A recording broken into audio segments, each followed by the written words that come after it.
I had a near-death experience when I was 15. I know the truth about the afterlife. It's more terrifying than you can imagine.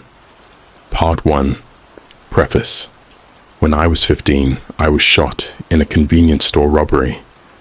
I lay in a coma for 3 weeks before regaining consciousness. This is my account of what I experienced during those 3 weeks. I guess I just happened to be at the wrong place at the wrong time. I walked out of the stifling July heat into the soothing, air-conditioned coolness of the convenience store. My sole objective to buy some jumbo slushies for me and my friends, waiting in the parking lot outside. I only had a couple of seconds to savor the cool air before things turned to shit. "Hey!" a voice shouted. I spun my head in the direction of the counter. A tall, skinny guy in a leather vest, his head shaved and tattooed, was spinning in my direction, away from the terrified clerk, who was trembling behind the open register, their hands held in the air. I didn't even get a chance to cry out in alarm.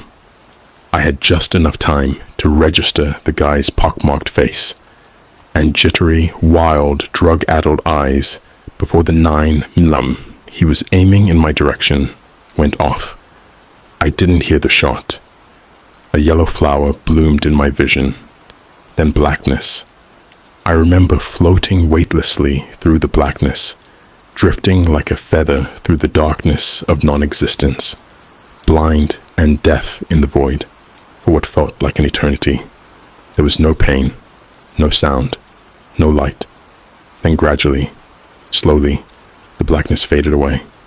I regained consciousness and opened my eyes, thinking for a brief instant that it had just been a bad dream.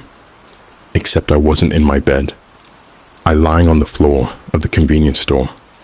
I shook my head and slowly got to my feet, dazed and perplexed. I quickly checked my t-shirt, but there was no blood, no bullet hole, no apparent wound. Then I touched my forehead. The same. I felt relieved. The guy must have missed me, and I passed out from shock. Then I realized how quiet it was in the convenience store, and how gloomy it was. I looked around. I was shocked by what I saw. I hadn't noticed it before, being concerned with my miraculous near miss and the fact that I was still alive. But the convenience store was different. It had changed. No longer bright and clean, the counter and shelves were now covered with a thick layer of dust. There were cobwebs everywhere, and all the food and merchandise looked rotted and ancient. It looked like a convenience store that had been abandoned for years. It was dark too. The fluorescent lights were off, and the only light was the natural daylight coming in through the now dirty windows. I was alone. There was no sign of the clerk or the guy with the gun. For a few seconds, I was so bewildered, I couldn't even react. I just stood there, looking around in a daze, trying to make sense of what I was seeing. Abruptly, I remembered my friends waiting for me outside. I turned and bolted through the entrance, the hinges of the door squealing with the sound of rusty, unoiled metal, as if the door hadn't been opened in ages. I stepped outside and stopped dead in my tracks. I looked around, stunned all over again. Outside was different too. The parking lot asphalt was in a state of disrepair, cracked and crumbling. The gas pumps were rusted and dilapidated. There was no sign of my friends or our car, or anyone else and their car, for that matter. The parking lot was completely deserted. The only sound was the wind, a desolate, eerie wail, like a mournful banshee. Everything was dull and nearly colorless, like an old sepia-toned photograph, as if the vitality of everything had been drained away, leaving it diluted and lifeless. I glanced up at the sky. Minutes before, when I had first entered the convenience store, It had been a typical, bright, sunny summer afternoon. Now the sky was overcast, a dismal, dark grey. I looked around for any sign of life, but there was nothing. "Hello," I shouted at the top of my lungs. "Is anyone there?" My words were carried off by the wind. There was no reply. It was at this point that my confusion began to give way to something else. Fear. Only a few minutes before, I had been going into a perfectly ordinary convenience store on a perfectly ordinary summer afternoon, with no other intention than to buy some refreshments for me and my friends. Now, I had survived an attempted murder, only to awaken to find myself all alone in the same convenience store. Except now, it looked like it had been deserted for decades. "What the fuck's going on?" I whispered to myself in a trembling voice. I remembered my phone and quickly pulled it out of my shorts, intending to call my parents, my friends, and anyone who could tell me what was happening. The screen wouldn't come on. I fiddled with the phone, but it was dead. It didn't make any sense. I had just charged it earlier that morning. Had it been broken when I passed out? Shit, I snapped in frustration and pocketed my useless phone. I stood there for a moment, thinking. The convenience store was only about 3 miles down the road from the neighborhood I lived in, so with no other options, I began to walk back that way. As I walked down the highway, my fear and astonishment only grew. It wasn't just the convenience store. I was walking through the small shopping plaza downtown, and I could see that all the buildings looked to be long deserted and in disrepair. The supermarket, the strip malls, and the fast food places had the look of derelict buildings in a ghost town. Everything was dirty and weather-beaten and aged. All the windows were dark. There was no electricity. What few cars dotted the parking lots were extremely rusty and sitting on flat, rotted tires. There was no sign of another living soul. It reminded me of photos I had seen in history class of the abandoned city of Chernobyl years after the disaster. I stopped in the middle of the road, turning slowly, looking around at the desolation all around me, and then glanced up at the forbidding gray sky. No people, no animals. I hadn't even seen a single bird in the sky. I sniffed the air. It smelled stale, flat, lifeless, dead, like an empty house that had been closed up for a long, long time.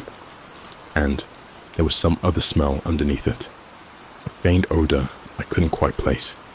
And I realized what it was, the sick, sweet smell of death. Now fear was giving way to something closer to pure terror. Then up ahead of me, I caught movement. I looked, and about 30 yards away, I saw a figure walking in the road. It looked to be a man wearing a suit. He was facing away from me, heading in the same direction I was.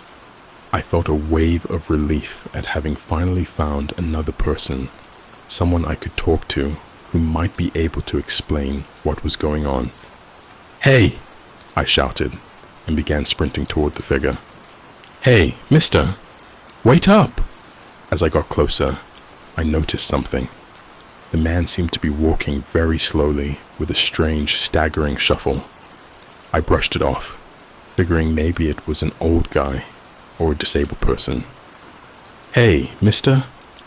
The figure stopped abruptly, swaying slightly. It began to turn slowly to face me. "Do you think you can—" It turned all the way around, and I couldn't finish my sentence. My words trailed off as I exhaled the rest of the air in my lungs in a low, horrified gasp. I could feel my eyes growing wider. I took a step back, staring in stark, uncomprehending horror at the thing I had thought to be another living human being. It looked back at me with black, eyeless sockets. Its nose was an empty cavity above its lipless mouth, its bare teeth set in a rictus grin. Its rotted skin was stretched tightly over its skull. It was little more than a skeleton in a filthy, rotted suit. It extended one of its bony hands toward me, then let out a hideous, shrill howl of pure, animalistic rage. It took a shuffling step forward, and I compensated by retreating back a step, holding my hands in front of me. What are... I began to stammer. It spoke, its voice a dry, choked rasp. Life. It repeated it louder. Life? Then it shrieked it furiously. Life? It suddenly charged at me, moving with frightening speed and agility, given its frail, decayed appearance. I spun around and bolted down the road. I could hear it giving chase behind me. Hate life, hate living. I ran at top speed, my heart racing, terrified out of my mind at this insane, incomprehensible nightmare I had found myself in. As I ran, I glanced over at the shopping plaza. There were more of those things in the parking lot. Those walking corpses, at least a dozen, in various stages of decay, with more emerging from the darkened buildings, drawn by the screams of the enraged cadaver chasing me. And they were all running in my direction. As they got closer, I could hear they were screaming too, and all of them were screaming the same thing. Hate life, hate living, hate life, hate living. I don't know how long I ran, maybe a mile or so. It's all a blur now in the extremity of my terror at that moment. I darted a glance back at one point and saw there were now at least 30 or 40 of them chasing me. The one in the suit, in the lead less than 10 yards behind me. They showed no signs of slowing down. Hate life, hate living, hate life, hate living. My lungs felt like they were going to explode. I realized I couldn't run much longer. I was going to pass out, and then I was going to die. Suddenly, in the middle of the road, about 20 feet ahead of me, I caught movement. A manhole cover was being pushed up and shoved aside. A head emerged from below ground. It was a man, a normal, living man. He emerged from the manhole, carrying a pistol-grip, pump-action shotgun. He was filthy, and his clothes were torn and ragged, but he was alive. I stopped dead, momentarily forgetting my pursuers, stunned by the sudden appearance of another human being. He looked at me. Get over here if you want to stay alive. I didn't pause to consider the pros and cons of going with this stranger who I had just met. I had no clue if he was friend or foe. All I knew was he looked like a better company than the welcome wagon currently behind me. I ran to him. He gestured down the manhole. Get down there, quick! He turned to the fast-approaching horde and fired a couple of blasts from his shotgun. The lead corpse, the one in the suit, was hit in the head. As I watched, it let out a hideous shriek and collapsed, spasming on the ground before dissolving into a puddle of black liquid in an instant. I blinked in disbelief at what I had just seen. He turned to me. Now! He shouted, and fired 2 more rounds. The rest of the horde was getting closer. I looked down and saw a metal ladder descending into darkness. I quickly began to climb down. My rescuer was right behind me. He paused at the top, just long enough to drag the manhole cover back in place. It blotted out the light as it closed, leaving us in darkness. If you would like to see the part 2, please let me know in the comments.